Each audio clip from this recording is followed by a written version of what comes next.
এ সুলাইমান আলাইহিস সালাতু ওয়াস সালাম গোটা পৃথিবী রাজত্ব করতেন। সুলাইমান আলাইহিস সালাতু ওয়াস সালাম যখন যৌবনে পদার্পণ করলো, বিবাহ করবেন, সমাজের মধ্যে এলান দিয়েছে, ঘোষণা দিয়েছে, আমাকে যেই মেয়ে বিয়া করানো হবে ওই মেয়েটা আমি যাকে বিবাহ করব তার মধ্যে 3টা গুণ থাকা লাগবে। কয়টা গুণ? আরো জোরে এখন, কয় গুণ? 3 গুণওয়ালা মেয়েকে আমি বিয়া করব। 1 নাম্বার সুন্দরী হতে হবে, 2 নাম্বার দিনদার হতে হবে, 3 নাম্বার সতী পবিত্র হতে হবে। সুবহানাল্লাহ।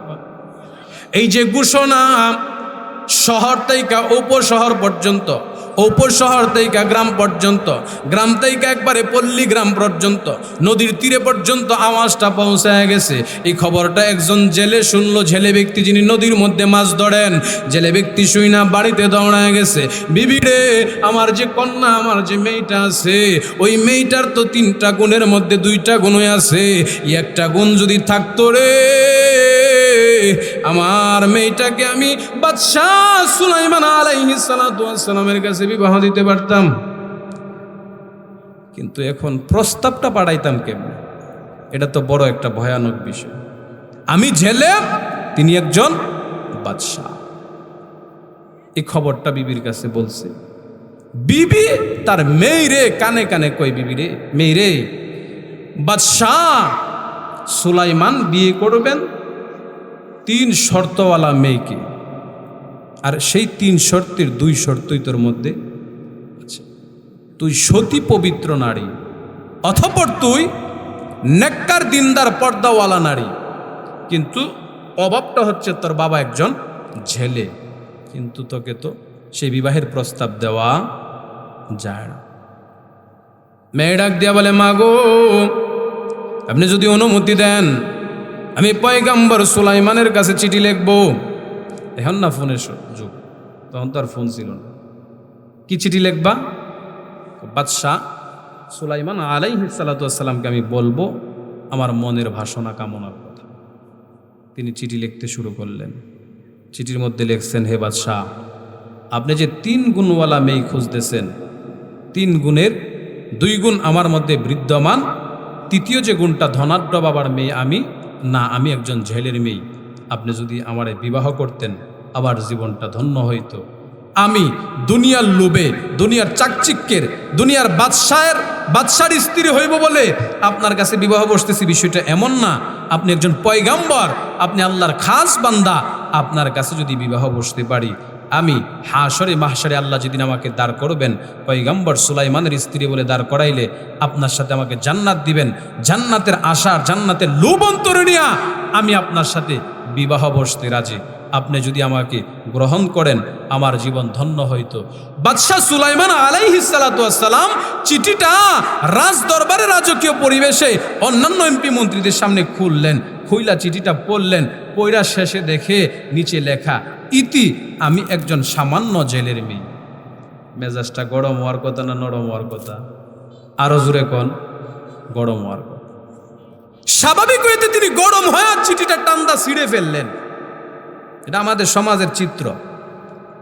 ফ্যামিলি যেটা উঁচু উঁচু আছে ওইটা মিলে, উঁচু নিচু মিলে না। মিললেও বেশি দিন টিকে না, ভাইয়া যা হয় কিনা। সময়ের গরম, টাকার গরম, অর্থ সম্পদের গরম আছে না নাই? বাদশাহ সুলাইমান চিঠিটা ছিঁড়ে ফেললেন।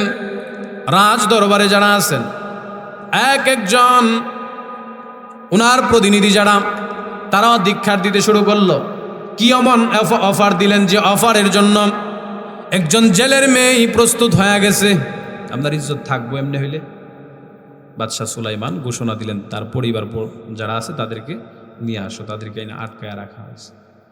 মেয়েটা গভীর রজনীতে সেজদায় পড়ে কান।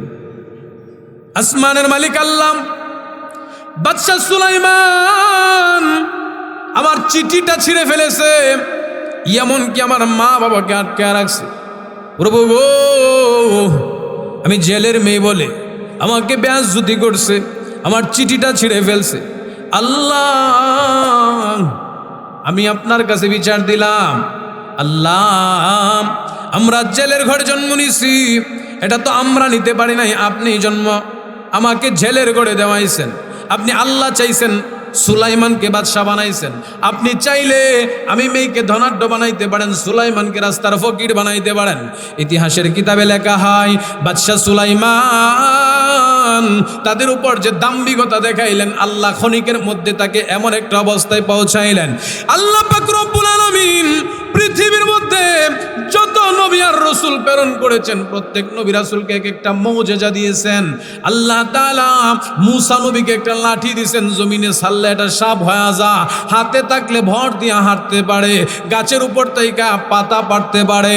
আল্লাহ তাআলা ঈসা নবীকে একটা মুজিজা দিলেন, তিনি যখন কোনো মৃত ব্যক্তির কবরের পাশে দাঁড়ায় বলতেন কুম বিইজনিল্লাহ, এরে কবরের বাসিন্দা তুমি আল্লাহর হুকুমে দাঁড়ায় যাও। এমন ভাবে আল্লাহ পাক রব্বুল আলামিন পয়গম্বর সুলাইমান আলাইহিস সালাতু ওয়াস সালামকে একটা মুজিজা দিয়েছিলেন।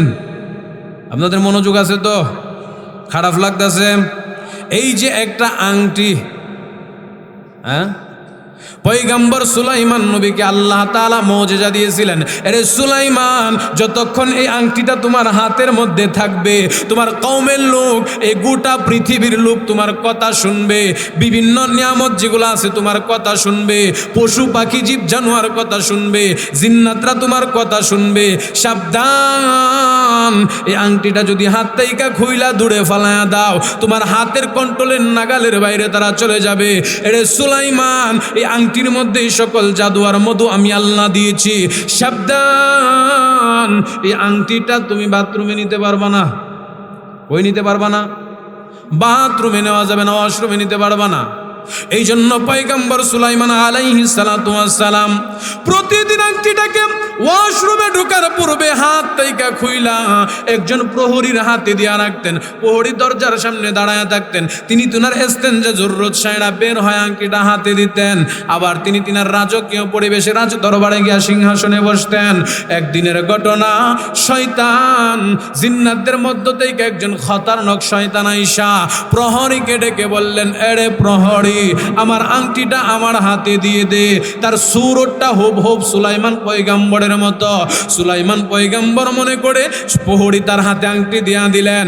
ওই আংটিটা শয়তান খতরনাক হাতে লাগাইয়া সিংহাসনের মধ্যে বৈশা তার ওজির নাজির যারা সকলকে ডাইকা আনছে, ও রাষ্ট্রীয় কোষাগারের দায়িত্বশীলরা, জলদি করে জরুরি মিটিংয়ে আসো।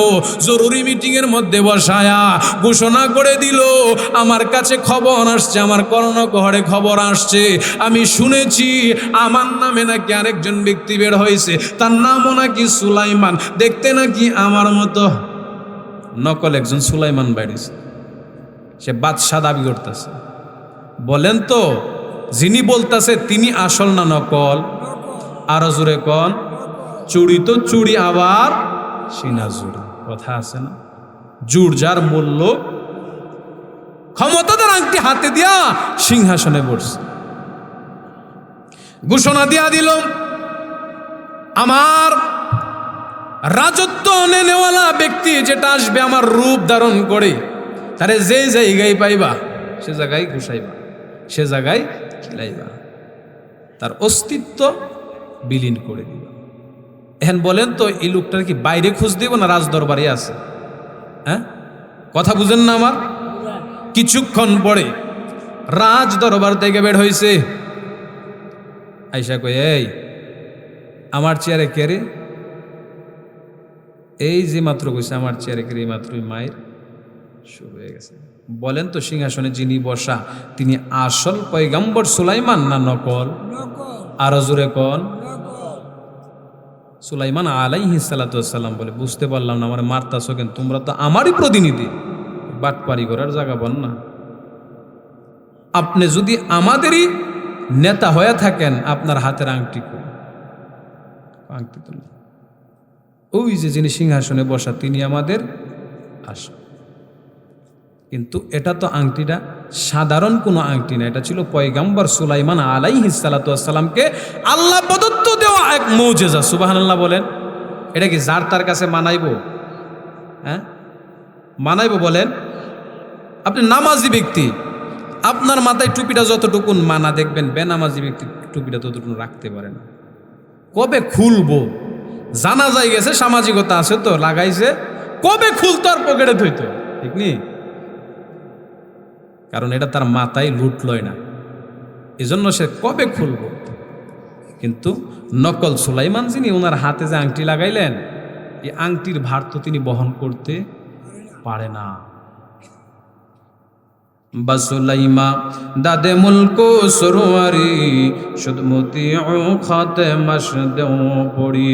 সুলাইমান পয়গম্বরের কথা মানুষ বুঝতেন, বিষয়টা এমন না। জিন্নাতরাও বুঝতেন, পশু পাখিও বুঝতেন যে সুলাইমান পয়গম্বর চোখের পলকে সব কিছু করতে পারেন। এ সুলাইমান পয়গম্বরকে আল্লাহ তাআলা তার অহংকারের চাদরটা শরীর থেকে কেমনে নামায়া মুহূর্তের মধ্যে জাতিকে উপদেশ নসিহত করছে। খেয়াল করেন, সুলাইমান আলাইহিস সালাতু ওয়াস সালামকে কওমের লোকেরা মিলা রক্তাক্ত করে, ক্ষত বিখ্যাত করে সমুদ্রের তীরে ফালায়া রাইখা আসছে। আর ওই সমুদ্রের তীরে যেই জেলের মেয়ে প্রস্তাব পাঠাইছিল, ওই জেলে তাকায়া দেখে সুটাম দেহের অধিকারী একজন নওজোয়ান যুবক কেকলাইতেছে, চোখের পানি ফালায়া কান্না করতেছে। আল্লাহর ওই বান্দা জেলে ব্যক্তির মায়া লাইগা গেল, কাছাকাছি আইসা বলে, এরে যুবক, তোমার পরিচয় কি? তোমার বাড়ি কোথায়? কোথায় তাইকা আসছ? যুবক মনে মনে চিন্তা করে, আমি যদি এই জেলে ব্যক্তির কাছে বলি আমি বাদশাহ সুলাইমান, আবারও মার খাওয়ার সম্ভাবনা আছে না নাই? রাজ দরবার তাইকে তো মারি খাইলাম, ওই এখন যদি জেলের কাছে কই দিলে আবার মারি খাইমু। না না, সুলাইমান পয়গম্বর কই, আমি সাধারণ একজন মানুষ, গরিব ঘরের সন্তান, আমার পৃথিবীতে বাবা নাই মা নাই, আমার কওমের লোকেরা আমারে মাইরা সমুদ্রের তীরে ফালায়া গেছে। জেলে ব্যক্তির মায়া লাইগা গেছে। ও মুসলমান, খেয়াল করে দেখবেন, কোটি কোটি মিলিয়ন বিলিয়ন ডলারের মালিক যারা, টাকার মালিক যারা, প্রাইভেট কার দিয়া চলে যারা, রাস্তায় ফুটপাতে যখন তাদের কোনো বিপদ হয়, গাড়ির মধ্যে আগুন লাগা গেছে কিংবা রোড অ্যাক্সিডেন্ট হয়ে গেছে, দেখবেন পরবর্তী প্রাইভেট কারটা দ্রুত গতিতে যা, মিছা কথা। আর গভীরভাবে খেয়াল করে দেখবেন, দিন মজুর রিক্সাওয়ালা, যিনি রিক্সার প্যাডেল মারলে জীবিকা নির্বাহ হয়, জীবিকার তাগিদ বাদ দিয়া ওই বড় লোককে অর্ধেক প্রাইভেট কারের ভিতরে লাশ, অর্ধেক বাহিরে, কাঁধে কইরা রিক্সায় উঠায়া হসপিটাল নেই। কথা কোন ঠিক কিনা? তাহলে বোঝা গেল যুগে যুগে এমনটাই হয়েছে। বড় লোকের সে মায়া মহাব্বত অন্তরের মধ্যে গরিবদের কম না বেশি? কিন্তু তাদের উপর জুলুম কম করা হয় না, বেশি করা হয়। এই যে একটা সময় জালেমের জুলুম চলতো, রাতেও মানুষ ঘুমাইতে পারতো না, দিনেও মানুষ ঘুমাইতে পারতো না, বিশেষ করে উম্মতের উলামায়ে কেরামদেরকে নির্যাতন করা হইতো। এই শক্তিশালী মজবুত জালেমের পতন হয়েছে কিনা? আরে দলমত নির্বিশেষে বলেন, হয়েছে কিনা? আল্লাহ তাআলা এটাই বলেন, জালেম যারা হয়, জুলুম যারা করে, তাদের পতন একদিন ঘটে, হয়তো 2 দিন আগে বা 2 দিন পরে। ও মুসলমান, মনের কান লাগায় কথাগুলো অনুধাবন করেন। এই যে আপনার আমার 2টা ঠোঁট, এর ভিতরে আছে দাঁত, আছে না? এর ভিতরে আছে জিহ্বা। বলেন তো, এই জিহ্বা দাঁতের উপকার কম করে না বেশি করে? বিয়ের বাড়িতে খাইছেন, এক চিপাই গোশত লাগছে, আঙ্গুল যাওয়ার আগে জিহ্বাই ঠেলে। আরে কথা কন না, ঠিক কিনা? এই জিহ্বা দাঁতের উপকার করলো না ক্ষতি করলো? কিন্তু মাঝে মাঝে এই জিহ্বারে দাঁতে কামড় দেয় কিনা? লাগেনি? এখন বলেন তো, এই শক্তিশালী দাঁত মৃত্যুর সময় কে কে সব লয়ে গেছে এমন আছে? যারা বুড়া হয়েছে পড়ছে কিনা? এই যে চাচারা যারা আছে, আসেনি চাচা? দেখি নাই, নাই বুঝি, বেটা দেখাইতে রাজি না, নাই, আসলেই নাই। এখন বলেন তো, এই চাচার জিহ্বাটা ঠিক আসেনি? এলে বোঝা গেল, জালেম যত শক্তিশালী হোক না কেন, যত মজবুত হোক না কেন, জালেমের পতন 2 বছর, 4 বছর, 15 বছর, 17 বছর পরে ঘটেই ঘটে। আসতে কইলেন, এটা আপনারা ঠিক কইলেও ঠিক, না কইলেও জালেমের জুলুমের পতন একদিন। তো মায়া লাইগা গেছে জেলে ব্যক্তি। বাদশাহ সুলাইমানকে জেলে ব্যক্তি নদীর কিনারায় নিয়া পানি ডাইলা শরীর থেকে কাদা মাটিগুলো দূর কইরা, রক্তগুলো মইসা, কাঁধে কাঁধ লাগায়া মাটি দিয়া শেষরাইতে বাড়ি নিয়ে গেছে। বিবিরে ডাক দিছে, ও বিবি, এই যে যুবকটা দেখো না, যে যুবকটার চেহারার দিকে তাকাইলে মন শান্তি হয়ে যা, কে না জানি এই যুবকটারে মেরে নদীর তীরে ফালায়া গেছে। বিবিরে, এই যুবকটারে আমরার ঘরে একটু কয়েকদিনের জন্য সুযোগ দে থাকার জন্য, যুবকটাকে একটু আশ্রয়ের ব্যবস্থা করে দে। বাদশাহ সুলাইমান আলাইহিস সালাতু ওয়াস সালামকে জেলের ঘরে যখন সুযোগ দেওয়া হয় থাকার জন্য, জেলে ব্যক্তি একদিন 2 দিন করে করে তারে কয়েকদিন যাওয়ার পর সুস্থ হইল, স্বাভাবিক হইল। এবার ডাক দিয়া কই, যুবক তুমি কি আমার বাড়ি থেকে আর যাইবা না নি? যুবক মনে মনে কই, জামু আর কই, এখন যার কাছে যায় কমু আমি বাদশাহ সুলাইমান এই তোমার মারবো। যুবক বলতে রাজি না, কারো কাছে কয় না, কারো কাছে কয় না। যুবক নীরবে নীরবে রাত্রে কান্দে, আল্লাহ এমন কি বিপদের মধ্যে ফালাইলা, এমন কি মুসিবতের মধ্যে ফালাইলা। কয়েকদিন পরে যুবক যখন বাড়ি থেকে বের হয় না, এবার মুরব্বি ডাক দিয়া কয়, ও যুবক, আর কত বয়া খাওয়াইমু, আমি একা রুজি করি, আসো আমার সঙ্গে নদীতে যাই মাছ ধরি। এমনভাবে তাদের একটা সম্পর্ক ঘনিষ্ঠতা বাড়তে শুরু করলো। 1 দিন যায়, 2 দিন যায়, ওই দিক দিয়া প্রতিদিন ওই যে ছেলে ব্যক্তির মেয়ে কন্যা আল্লাহর কাছে প্রতিদিন রাত্রে গভীর রাত্রে দোয়া করে, আল্লাহ তুমি চাইলে আমারে সুলাইমান পয়গম্বরের সঙ্গে বিবাহ করাইতে পারো, বিবাহ দিতে পারো গো আল্লাহ, তুমি চাইলে সব হয়, তুমি না চাইলে কিছু হয় না। প্রতিদিন রাতের বেলা গভীর রজনীতে কান্দে। এজন্যই তো বলা হয়েছে অতি অবতি পীর হয় রজনী যখন, নীরবে প্রভুর নাম জপিও তখন। প্রভুর করোনা যদি পাইবার চাও, গভীর রাতে উঠে প্রভুর গুণগান গাও। কথা কোন ঠিক কিনা? আল্লাহর দয়া মায়া যদি পাইতে হয়, আল্লাহর কাছে যদি প্রিয় বান্দা হতে হয়, ওলি আল্লাহ হতে হয়, গভীর রজনীতে কান্না ব্যতীত কোনো সুযোগ নাই। ও মুসলমান, 1 দিন 2 দিন পার করতে করতে সুলাইমান পয়গম্বর জেলে ব্যক্তির একজন আপন মানুষ হয়ে গেছে। হঠাৎ করে একদিন জেলে ব্যক্তি সুলাইমান পয়গম্বরকে সামনে নিয়ে বৈশা কয়, ও যুবক, আমি যদি তোমার একটা প্রস্তাব দেই তুমি রাজি হইবানি? যুবক বলে, বলেন বলেন, কি বলবেন? যুবক, আমার একটা সুন্দরী রূপসী মেয়ে আছে, তুমি যে আমার বাড়িতে কিছুদিন আসো, আমার মেয়েটারে দেখছো? না না, আমার মেয়েটা বড় পর্দাওয়ালা, আবেদা সলেহা নেককার, আমার মেয়েটা সতী নারী, আমার মেয়েটা কোনোদিন কারো সঙ্গে পরপুরুষের সঙ্গে দেখা করে না। ও মানিকদির এলাকার মা বোনেরা, মনের কান লাগায়া শুনো, ভৈরব বাজারে গিয়া যখন বাজার করো, তোমার সঙ্গে আরেকজন পরপুরুষ ধাক্কা খাইলো, তোমার কাছে কিছু মনে হইল না, তুমি নিজেও জাহান্নামী হইলা, আরেকজন পুরুষকেও জাহান্নামী বানাইলা। কথা কোন ঠিক কিনা? বুধবারে তো করে গজব হয়ে যাগা। আমার বাস্তব ঘটনা, পায়ে পায়ে একটু বাড়ি লাগছে। হুজুররা কি একটা আফসুস দেখছেন নি হুজুররা। এখন চিন্তা করলাম যদি কথা কই কথা বাড়ে, আমিও তো ভৈরবেরই, আমার অনেকে চিনে, তাইলে আবার বেড়ি যদি উল্টাপাল্টা নেগেটিভ কিছু কয়া দেয় আমার উপর, তো আবার আরো বিপদ। উনি যে বলল হুজুররা, বলেন তো বাজারটা কি হুজুরদের জন্য, পুরুষদের জন্য তৈরি করা হয়েছিল না মহিলাদের জন্য? হ্যাঁ, কিন্তু এখন বলেন তো পরিমাণে পুরুষ বেশি না মহিলা বেশি? আর দুঃখ আফসোসের বিষয় হলো, কথা সত্য, এক সময়ের মা বোনরা এখনো দেখবেন 90-95 বয়স যাদের বৃদ্ধা মা বোনরা, দাদিরা রাস্তা দিয়া যদি দেখে মুরব্বি চাইতেছে, হুজুর চাইতেছে, আস্তে আস্তে কাপড়টা এভাবে দিতে দিতে দেখবেন একবারে গাছের লোকে আইসা যাবে। কথা কন নাকি? কিন্তু দুঃখের বিষয় হলো, ভৈরব বাজারে দেখলাম ভুলে চক করে, হুজুর আমনো কি ধাক্কাধাক্কি করতেন জানি না, না ভুলে চক করে যদি লাইগা জাগা, এরপরে উত করতে দেখছি না। এই মেয়ে আমার ঠেলা দিয়েছেন, এই কথাটা কইতে কেউ রাজি না। তার মানে বোঝা গেল ঠেলা টিলির ফক্কে না বিফক্কে? হ্যাঁ, এই এলাকার মা বোনরা নাই, আর থাকলো আমার কোনো দোষ নাই, আমার যা খাওয়ার ছিল খাইয়াই পড়ছি। এখন হয়তো নাইমা গেলে খাবারটা পাইতাম না, কিন্তু এখন খায় আইসা পড়ছি দেখে বলা যাইতেছে।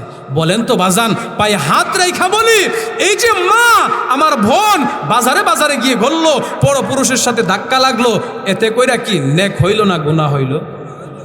আপনারা মনে করছেন বাচ্চা গেছেন গা, ওমি আসতে কোন বাচ্চেন না আপনারা। একজন মা একজন নারী 4 জন পুরুষকে জাহান্নামে নিবেন। একজন নারী যদি জাহান্নামী হয় 4 জন পুরুষকে জাহান্নামে নিবেন। প্রথম তার বাবা, দ্বিতীয় তার ছেলে, তৃতীয় তার স্বামী, চতুর্থ তার ভাই। যদি একজন নারী জাহান্নামী হয় 4 জন পুরুষকে জাহান্নামে নিবে। কয়জন পুরুষকে? 4 জন পুরুষ। এজন্য আপনাদের দায়িত্ব, আমাদের দায়িত্ব, আমাদের মা বোনদেরকে গড়ে সেভিংসের সাথে রাখা। কথা কোন ঠিক কিনা? জেলে ব্যক্তি ডাক দিয়া বলে, ও যুবক, আমার যে মেয়েটা আছে অত্যন্ত সতী একজন নারী, যার চেহারাটা কোনো পরপুরুষ দেখেন নাই। যুবক মনে মনে চিন্তা করে, কই যাব, কার কাছে যাব? যে আংটি হারাইছি ওই আংটি কবে পাই, আর না পাই তো জানা নাই। এবার যদি এই মুরব্বীর কাছ থেকে সুইটা যায়, কোথায় যাব, কি খাবো, কার কাছে যাব, কোথায় নিজের পরিচয় দেব? এবার বিয়ে করে জামাই হয়ে যায়। বেচারা রাজি হয়ে গেছে। জেলে ব্যক্তি মেয়ে বিবাহ দিয়া দিল, কিন্তু গরিব মানুষ শর্ত সারায় ধইল, যৌতুক দেওয়া যাবে না। কি দিমু যৌতুক? দৈনিক মাছ মেরা খাই। আছে না নাই যৌতুক? আছে না নাই? এখন তো যৌতুকের আরো কত সুন্দর নাম বাড়িয়েছে, আছে না? জামাইরে কি উপহার দিবেন, জামাইরে কি সালাম দিবেন, সালামি দিবেন, আছে না নাই? মানে মনে হয় যে বেটা মেয়ে জন্মাইছে এ বেটা খুব অপরাধ করছে। আর আসলে বাস্তবতাটা এমন, 2-3টা মেয়ের বাপ হইলে তিনার জীবনটা খুব যেন জীর্ণ হয়ে যা, টেনশনে যে 2 লাখ করে হলে 6 লাখ। হুজুর ঠিক না? মাঝে মাঝে আমার কাছে এই দুঃখগুলো আইসে, অনেক পুরুষে বলে, গো হুজুর আপনারা তো কোন যে মেয়ের বাপ হইলে দুনিয়া শান্তি, পরকালও শান্তির, কিন্তু গজব তো মাঝখান দিয়ে বিয়া দিতে গেলে 3 লাখের কমে হয় না। নিম্নমানের বিয়া দেওয়া লাগে 30,000 টাকা চান্দা কইরা। শুনছেন না এমন ঘটনা? আছে না এমন? আপনি চাইলেন যে 50,000 দিতে হইব, না দিলে বিয়া হইতো না। 70 জন মেহমান খাওয়াইতে হইব। মাশাআল্লাহ, পিছনের জায়গা নাই, আপনার একটু সামনে আগেলে উপকার হইতো। লা ইলাহা, জোড়ে জোড়ে লা ইলাহা, লা ইলাহা, লা ইলাহা, লা ইলাহা ইল্লাল্লাহু মুহাম্মাদুর রাসূলুল্লাহ। বলতেছিলাম 50,000 টাকা ধার দেনা করে হইলো আয়না দিতে হইব। কথা কোন ঠিক কিনা? এর চেয়ে ভালো আপনি ভিক্ষা করেন। কি দরকার এইভাবে একজন দিন মজুরকে কষ্ট দেওয়ার? কি দরকার? আপনি প্রয়োজন বসে ভিক্ষা করেন। সুলাইমান পয়গম্বরকে বলে, এরে যুবক, আমি আমার মেয়েকে যদি তোমার কাছে বিবাহ দেই, শর্ত হইল কিছু দিতে পারবো না। ফেড়ে ভাতে আমার ঘরে থাকবা, আমার লগে ঝেলেগিরি করবা, যতদিন বাঁচো ততদিন থাকবা, আমার কোনো আপত্তি নাই। সুলাইমান পয়গম্বর কই, আমার নবুয়ত, আমার বাদশাহী সব গোপন রাইখা রাজি হয়ে যায়। যা হওয়ার পরে হইব নে, রাজি হয়ে গেছে। দিন যায় রাত যায়, 1 দিন 2 দিন, বিবাহ তারিখের দিন ধার্য করা হয়ে গেছে। সুলাইমান পয়গম্বর, ও মুসলমান, বিবাহ সংগঠিত হয়ে গেল। এবার শ্বশুর ডাক দিয়া কয়, এরে যুবক, আজকেই তো তোমাদের বাসর রাত, তোমার যে উপহার উপটৌকন দেব এমন কিছু নাই। আসো 2 জনে মিলা নদীতে যাই, কিছু মাছ যদি ধরতে পারি বিক্রি করে তোমার একটু উপহার উপটৌকন দেব। তোমার জন্য বড় একটা মাছ রান্নার ব্যবস্থা করব, কারণ আজকে বিবাহের দিন, বাসরের দিন। যুবক আয় আয় আমার সঙ্গে আয়, যুবক আমার সঙ্গে রওনা হয়। এবার সুলাইমান নবী নৌকার এক কিনারায় বসা, জেলে আরেক কিনারায় বসা, মধুর মধুর কথা কয়। সুলাইমান নবী কয়, আল্লাহ তোমার খেলা বুঝা বড় দায়। আজকে এমন এক পরীক্ষার মধ্যে ফালাইলা, বিপাকে ফয়রা ছেলে ব্যক্তির মেয়েরই বিয়ে করা লাগতেছে। ওই দিক দিয়া যে আংটিটা খতরনাক শয়তানের হাতে, শয়তান এটা বহন করতে পারে না, আংটিটাই নাই সমুদ্রের মধ্যে ফালাইছে। কই সুলাইমান রে নদীতে নদীতে বন্দে বন্দে ঘোরাবো, গ্রামে গ্রামে ঘোরাবো, সুলাইমান রে সুযোগটা আর দেব না। ও মুসলমান,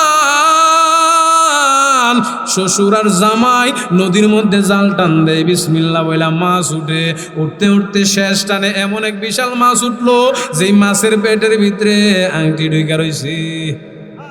আর জোরে কোন সুবহানাল্লাহ। ও মুসলমান, শ্বশুর মাছ পায় বড় আনন্দ, জামাই বাবু আর মাছ মারার দরকার নেই, বাড়িতে যাই, কাজ হয়ে গেছে, বড় মাছ পাইছিল যাই। বাড়িতে আয়না শাশুড়িরে দিছে, জামাই লেগা সুন্দর করে মাছটা ভুনা ভুনা করবা, রস রসে করে। শাশুড়ি কাটতে শুরু করলো, যে মাত্র মাছের পেটটা কাটলো, তাকায়া দেখে হীরা মণি মুক্তার সে সুন্দর এক পাথরের আংটি ঝিলমিল ঝিলমিল ঝিকিমিকি ঝিকিমিকি করতেছে। অবাক হয়ে গেছে, এটা সাধারণ আংটি না, দেখতে বড় কেমন যেন সুন্দর লাগতেছে। দৌড়ায় স্বামীর এটাই গানছে, স্বামী গো কপাল বোধহয় খুইলা গেছে, যে মাছ আপনি ধরে আনছেন, এই মাছের মধ্যে তো শুধু মাছই না, মাছের ভিতরে তো এক সুন্দর আংটি দেখা যা। ও স্বামী বলেন না এই আংটিটা কি করা যা?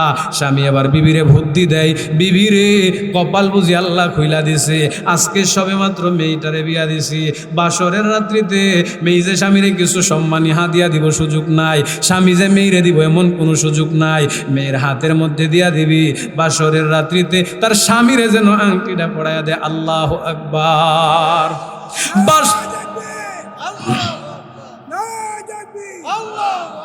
বাসরের রাত্রিতে স্বামী স্ত্রী এক ঘরের ভিতর আবদ্ধ অবস্থায় বসা, মধুর গল্প চলে, গল্প। বিবি ডাক দিয়া কই, স্বামী আমার, আমি এমন একজন নারী, জীবনে আমার বড় মনের মধ্যে দুঃখ। বিবিরে বলো না কিসের দুঃখ? স্বামী গো, আমি জেলে ব্যক্তির ঘর থেকে জন্ম নিছি, আমার এই রাজ্যের বাদশাহ যে বাদশাহ সুলাইমান ঘোষণা করেছিল কিছুদিন পূর্বে 3 শর্ত যার মধ্যে পাওয়া যাবে তাকে নাকি সে বিয়ে করবে। ও গো স্বামী, আমার মধ্যে 2টা গুণ বিদ্যমান ছিল, 3য় নাম্বার গুণটা বিদ্যমান ছিল না। আমি একজন দিনদার সতী নারী, আমার আমল আখলাক পর্দার কোনো কমতি নাই। কমতি শুধু আমি সম্ভ্রান্ত ফ্যামিলিতে জন্মগ্রহণ করতে পারি না, আমার বাবার ধন সম্পদ অর্থ করি নাই, এটাই ছিল আমার কমতি। ও স্বামী, ওই দিন রাত থেকে আজ পর্যন্ত আমি প্রতিদিন রাত্রের গভীর রজনীতে আমি আমার মালিকের কাছে দোয়া করতাম, আল্লাহ তুমি চাইলে তো সুলাইমান নবীরে আমার কাছে পৌঁছায় দিতে পারো, আমারে সুলাইমান নবীর কাছে বিয়ে দেওয়াইতে পারো। আল্লাহ, আজকের এই দিনে আমি বুঝি সুলাইমান পয়গম্বরকে পাইলাম না, একজন সাধারণ যুবকের কাছে আমার বিয়ে হইল। স্বামী গো, এরপরে আমি আল্লাহর উপর সন্তুষ্ট আর সবুর, সুবহানাল্লাহ কইতেন না? সবুর করলে, ধৈর্য ধারণ করলে বরকত বাড়ায়া দেয় কে? আরো জোরে কন। আল্লাহ এটা কোরআনে বলেন, লা ইন শাকারতুম লা আযীদান্নাকুম ওয়া লা ইন কাফারতুম ইন্না আযাবি লাশাদীদ।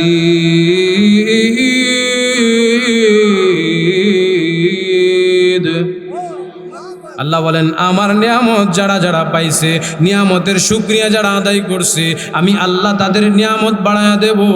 আর যদি না শুকরিয়া আদায় করে, আমি আল্লাহ তার নিয়ামত উঠায় নেব। এর বাস্তব নমুনা, সন্তান দেখছে বাবার কোটি কোটি টাকা, বাবা শুধু জমাইছে আর জমাইছে, বাবা যেই দিন মারা যাবে সঠিকভাবে যাকাত দেয় না, সঠিকভাবে হজ ফরজ হওয়ার পরে হজ করে না। সন্তানের জন্য এই টাকার পাহাড় জমাইছে, যে মাত্র বাবা মরছে সে মাত্র সন্তান নাইট কালাবে যা এক রাত্রে 1 লাখ উড়ায় যাই কি যায় না। ওই যে নিয়ামতের শুকরিয়া কেমনে আদায় করবেন? বলে যাকাত দেন, হজ ফরজ হলে হজ করেন, দান করেন, মসজিদ মাদ্রাসায় দেন, ওয়াজ মাহফিল করেন। এটা হচ্ছে শুকরিয়ার রাস্তা, নিয়ম। আমরা তো মনে করি শুধু আলহামদুলিল্লাহ কইলি শুকরিয়া আদায় হয়ে গেল। হ্যাঁ, আলহামদুলিল্লাহ বললে শুকরিয়া আদায় হয়, কিন্তু শুকরিয়ার ব্যাখ্যায় বহু ব্যাখ্যা আসছে যে দান ও সদকা এটাও জান মালের শুকরিয়া আদায়ের একটা লক্ষ্য। মেয়েটা সবুর করে ধৈর্য ধারণ করলো। মেয়েটা তার স্বামীকে ডাক দিয়া বলেন, স্বামী আমার, মা বাবার সিদ্ধান্ত আমি মাইনা নিলাম। আজকে আপনার সাথে আমার জীবনের প্রথম সাক্ষাৎ, প্রথম রাত, প্রথম রজনী। আমার বাবা গরিব, মা গরিব, কিছু দেওয়ার মতো আপনাকে তেমন সামর্থ্য নাই, কিন্তু আমার মা আমার বাবা ছোট্ট একটা আংটি আপনাকে উপহার দিয়েছে, হাদিয়া দিয়েছে। স্বামী গো, আজকে যে আপনি আমার বাবার সাথে মাছ মারতে গেলেন, আমার বাবা মাছ ধরে আনলো, সেই মাছের ভিতর থেকে আংটি টুকুন পাইল। আমরা হত দরিদ্র গরিব মানুষ, দেওয়ার মতো কিছু নাই। ও স্বামী, এই যে আপনাকে যেই আংটিটা দিলাম, এটা আপনি বরণ করে নেন। স্বামী কই ঠিক আছে দেন। হাতটা বাড়ায়া দিছে। পয়গম্বর সুলাইমান নবী মনে মনে কয়, এটা দি ওই আংটি, যেই আংটি আমার আল্লাহ আমাকে দান করছেন। সুবহানাল্লাহ কইতেন না? রে বিবি, সাবধান সাবধান, এই আংটি আমার হাতে দিও না, কাছে রাখো। এই আংটির অনেক বড় ইতিহাস আছে। যদি আমার হাতে দাও, তোমার ঘরে আমার আর আটকায় রাখতে পারবা না। সুবহানাল্লাহ কইতেন না? বিবি কই, স্বামী গো কি কারণ? বলেন না কেন এমনটা বলতেছেন? আরে বিবি, যদি বুঝতে হয় আংটিটা আমার হাতে লাগাও। যে মাত্র লাগাইছে বাদশাহ সুলাইমান আলাইহিস সালাতু ওয়াস সালাম, পয়গম্বর সুলাইমান নবী সাথে সাথে যখন হুকুম করলো, চতুর্পাশ থেকে জিন্নাতের মিছিলের আওয়াজ শুরু হয়ে গেছে।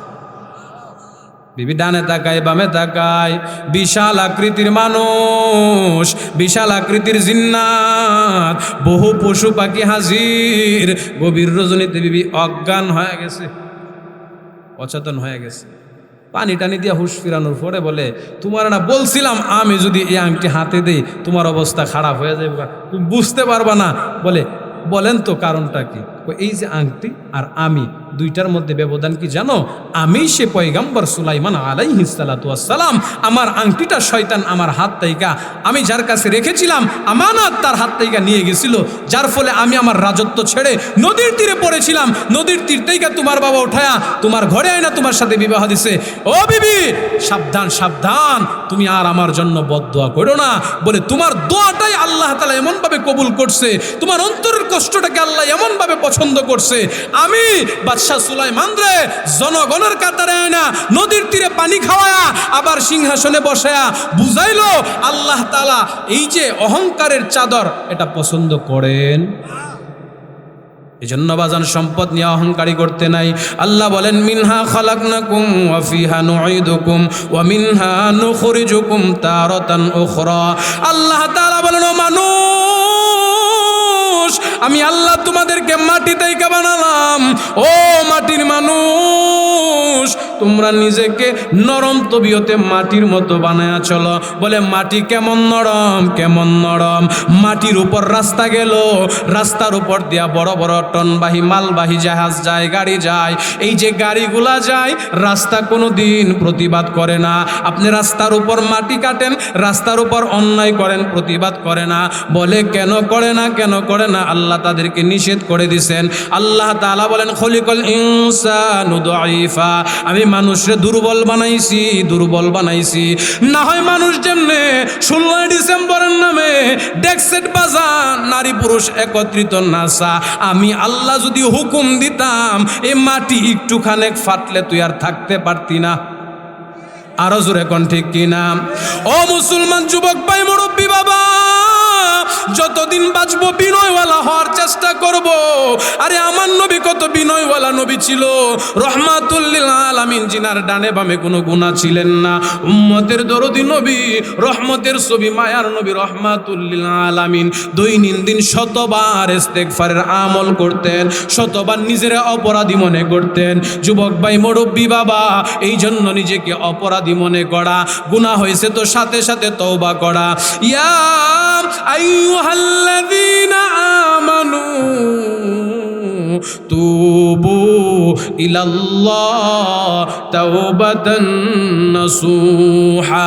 আল্লাহ বলেন যখন তোমার গুনাহ হয়ে গেল সাথে সাথে তওবা করো, ইস্তেগফার করো, আমি আল্লাহ তোমার জিন্দেগীর প্রত্যেকটা গুনাহ মাফ করে দেব। সুবহানাল্লাহ। মুসলমান যুবক ভাই, মুরব্বী বাবা, কি পরিমাণ গুনাহ করলাম, কি পরিমাণ গুনাহ করলাম পৃথিবীর কেউ জানে না, কেউ জানে না। বলেন তো যিনি জানেন তিনি কে? আরো জোরে কোন কে? ও মুসলমান, ওই আল্লাহ তোমাকে আমাকে কেমন ভাবে দয়ার মায়া দিয়া রাখছেন। তুমি আর আমি যখন জেনা করতে যাই, কোনো নাফরমানি করতে যাই, গুনাহ করতে যাই, অন্যায় করতে যাই, তখন লক্ষ্য করে দেখবেন দরজা লাগাইলাম, জানালা লাগাইলাম, আলো বাতাস বন্ধ হয়ে গেছে। আল্লাহ কই গোলাম, আমি মালিক রে চিনলি না? আমি মালিক, কত দয়ার মালিক। তুই যখন দরজার কপট লাগায়া, জানালার কপট লাগায়া জেনার মধ্যে মগ্ন, মোবাইলের গুনার মধ্যে মগ্ন, চোখের জেনার মধ্যে মগ্ন, এমন তো অবস্থায় তোর চতুর্দিকের আলো বন্ধ, অক্সিজেন বন্ধ, আমি আল্লাহ তোর জন্য দরজার নিচ দিয়া অক্সিজেন চালু করে দিলাম। আল্লাহু আকবার। আল্লাহ দয়া মায়া কম করছেন না বেশি করছেন? এত বেশি করার পরেও নাফরমানি করলাম। ও মুসলমান, আমাদের নাফরমানি বনি ইসরাইলের যুবকের নাফরমানির চেয়ে বেশি হবে না? বনি ইসরাইলের একজন নওজোয়ান যুবক ছিলেন, যার হায়াতে জিন্দেগিতে এমন কোনো গুনাহ নাই, এমন কোনো নাফরমানি নাই, করে নাই। বনি ইসরাইলের এই যুবকটার নাফরমানিতে, তার অত্যাচারে সমাজের মানুষ অতৃষ্ট হয়ে গেছে। সকলে মিলা পয়গম্বর মুসা নবীর কাছে গেছে, ও মুসা, তুমি যদি অনুমতি দাও এই যুবকটাকে আমরা মারতে মারতে রক্তাক্ত করে তাকে এলাকা ছেড়ে মরুভূমির মাঝখানে ফেলে রেখে আসবো। আরে মুসা, বলো না, বলো না, তুমি যদি অনুমতি দাও আমরা কাজটা করব, কারণ তার অত্যাচারে আমরা অতৃষ্ট হয়ে গেলাম। মুসা আলাইহিস সালাতু ওয়াস সালাম অনুমতি দেওয়ার পর যুবকটাকে সমাজের লোকেরা মারতে মারতে রক্তাক্ত করে বেহুশ করে ফেলছে। তার দুইটা হাত বাইদা ফেলছে, দুইটা পা বাইদা ফেলছে, বাইদা মরুভূমির মধ্যে শেষরায় শেষরায় নিয়ে ফালায় রাইখা আসছে। যুবক হুঁশ ফেরার পর তাকে দেখে ধুধু মরুভূমির মধ্যে দুইটা হাত বাঁধা, দুইটা পা বাঁধা। ও যুবক ভাই, মুরব্বী বাবা, মনের কানটা লাগায় কথাগুলো দিলের কানটা লাগায় শুনো রে যুবক ভাই। হাতটা নরম করে, মনটা নরম করে শোনো। যুবকের দুইটা হাত বাঁধা, পা বাঁধা, এমন তো অবস্থায় যুবক ডানে তাকায়, বামে তাকায়, কারো চেহারা দেখতে পারে না। ধুধু মরুভূমির মধ্যে, উত্তপ্ত বালুর মধ্যে যুবকের পানির তৃষ্ণা লাইগা গেল। একদিন দুই দিন করে করে ভিতরের অবস্থা শুকায়া গেল। আল্লাহর বান্দা যুবক, এমন কোনো দিন বাদ নাই, এমন কোনো রাত বাদ নাই, কষ্টে যে দিন যায় না, রাত যায় না, পানির জন্য হাহাকার করতেছে। তার ভিতরটা ফেটে চৌচির হয়ে গেল। একবার ডানে তাকায় আর একবার বামে তাকায়, কোথাও পানির কোনো ব্যবস্থা নাই। যুবক এবার ডানে তাকাইলো, বামে তাকাইলো, আপন মানুষ বলতে কেউ নাই। আসমানের দিকে তাকায় তাকায় চোখের পানি ফালা। ও মুসলমান, মনের কান লাগায়া মন তাইকা বলেন তো, যার কেউ নাই তার কি আছে? আরো জোরে আওয়াজ দেন। মায়া নিয়া কোন কে আছে? ও মুসলমান, যুবক ডানে তাকাইলো, বামে তাকাইলো, কাউরে পাইলো না। যুবক এবার চোখের পানি ফালায় কান্দে আর কয়, আল্লাহ, আজকের এই দিনে মরুভূমির মধ্যে এক গ্লাস পানির জন্য কলেজা ফেটে চৌচির হয়ে যাচ্ছে। মনে হয় আমি আর বেশিক্ষণ বাঁচবো না, মারাই যাব। ওগো আল্লাহ, তুমি যদি আমার উপর দয়ার হাত না দাও, মায়ার হাত না দাও, আজকের এই মুহূর্তে আমাকে কেউ বাঁচাইতে পারবে না। প্রভু, এক গ্লাস পানির জন্য হাহাকার করতে করতে পানির তৃষ্ণায় মরে যাব, এমন একটা অবস্থা হয়েছে। প্রভু গো, তুমি যদি মাফ না করো, কে আমারে মাফ করবে? দুনিয়ার চিত্র এমন হইল, ডানে তাকাইলাম কাউরে পাইলাম না, বামে তাকাইলাম কাউরে পাইলাম না। আল্লাহ, আমার গুনার কারণে, নাফরমানির কারণে সমাজের লোক আমারে সমাজ থেকে বের করে দিছে, আমারে মারতে মারতে হাত পাও বাইদা মরুভূমিতে ফালায়া গেছে। আল্লাহ, এই গুনার কারণে তুমি যদি আমারে মাফ না করো, হাসরের মাঠে যদি আমার দুইটা হাত বাইদা, দুইটা পা বাইদা জাহান্নামে ফালায়া দাও, কে আমারে মুক্তি দিবে, কে আমারে বাঁচাবে? আরে যুবক ভাই, মুরব্বী বাবা, ও কওমের লোকেরা, মনের কান লাগা শেষ কথাটা শুনেন দিলটাকে একটু নরম করে, আর আলোচনা লম্বা করব না। এরে যুবক ভাই, ও মুরব্বী বাবা, জীবনে আপনিও গুনাহ করলেন, আমিও গুনাহ করলাম, গুনার উপর এখনো প্রতিষ্ঠিত রয়ে গেলাম, এখনো মন কাঁদে না, তওবা করতে পারলাম না। যখন বৃদ্ধা হয়ে গেলাম, তওবা করতে পারি না। মসজিদের ইমামরে আয়না সামাজিক তওবা করানো হয়, কথা কোন ঠিক কিনা? এই জন্য যুবক ভাই, মুরব্বী বাবা, এই যে বনি ইসরায়েলের যুবক তওবা করছে, তওবাতুন নাসুহা, এমন গুরুত্বপূর্ণ তওবা করছে যে তওবার বদলতে আমার আল্লাহ যুবকরে মাফ করছে। শুধু এমনটাই নয়, পয়গম্বর মূসা আলাইহিস সালাতু ওয়াস সালামরে জানায় দিল, রে মূসা, আমার একজন প্রিয় বান্দা মরুভূমির মধ্যে ইন্তেকাল করে তার লাশটা পড়ে রয়েছে, আমার বন্ধুর জানাজার ঘোষণা করে দাও, আমার বন্ধুর কাফন দাফনের ব্যবস্থা করো। রে মূসা, আরেকটা ঘোষণা দিয়া দাও, আল্লাহ তাদের জিন্দেগির গুনাহ মাফ করে দেব। আল্লাহু আকবার। ঘোষণা হয়ে গেল, সমাজের মানুষ দৌড়ায় মরুভূমির মধ্যে গেল। আরে মূসা, মরুভূমির মধ্যে দিলে হবে না, আমার বন্ধুর জানাজাটা কওমের মধ্যে আইনা, শহরের মধ্যে আইনা দাও। ঘোষণা দেওয়ার পর সকল মানুষ মেয়েলা লাশটারে নিয়ে আসছে, আয়না সমাজের মধ্যে সকল বিত্তশালী লোকরা জমা হয়েছে, জানাজায় অংশগ্রহণ করছে, কারণ এই জানাজা অংশগ্রহণ করলে মাফ দিবেন ঘোষণাকার। আরো জোরে কোনকার? পয়গম্বর মূসা আলাইহিস সালাতু ওয়াস সালাম কওমের লোকদের কাছে প্রশ্নবিদ্ধ হয়ে গেলেন, রে মূসা, এই লোক দি সেই লোক যারা আমরা হাতে বাইদা পায়ে বাইদা মরুভূমিতে ফালায় রাখলাম, যার বিভিন্ন অপকর্মের কারণে অতৃষ্ট হয়ে গেলাম, বলো না সে কেমনে আল্লাহর ওলি হয়? মূসা দৌড়ায় তুর পাহাড়ে চলে গেল, প্রভু গো, তুমি তোমার বান্দারে জান্নাত দিছ, আমার কোনো আপত্তি নাই, আমার কোনো অভিযোগ নাই, কিন্তু আমার জানার বিষয় হইল যে নাফরমানরে সমাজের লোকরা মারতে মারতে মরুভূমিতে ফালায় রাখছে, আর ওই নাফরমান কেমনে তোমার আল্লাহ, তুমি আল্লাহর বন্ধু হয়ে গেল, ওলি আল্লাহ হয়ে গেল। সমাজের মানুষ আমারে প্রশ্ন করছে, প্রভু গো যদি জানায়া দিতা। আল্লাহ জানায়া দিল, মূসা, আমার এই বান্দা আমার কাছে জীবনের প্রতিটা গুনাহকে নিয়ে এমন ভাবে তওবা করছে, চোখের পানি ফেলাইছে, আমি আল্লাহর বড় মায়া লাগা গেছে, আমি আল্লাহ সাথে সাথে আমার বন্ধু বানায় নিলাম। আল্লাহু আকবার। তাহলে বলেন তো, খাঁটি তওবা করলে লাভ না লস? এই জন্য মুসলমান যখন কোনো গুনাহ হয় সাথে সাথে তওবা করার দরকার আছে না নাই? রাজি আছেন তো ইনশাআল্লাহ? আল্লাহ আমাদেরকে খাঁটি তওবা করার তৌফিক দান করুক, বলেন আমিন।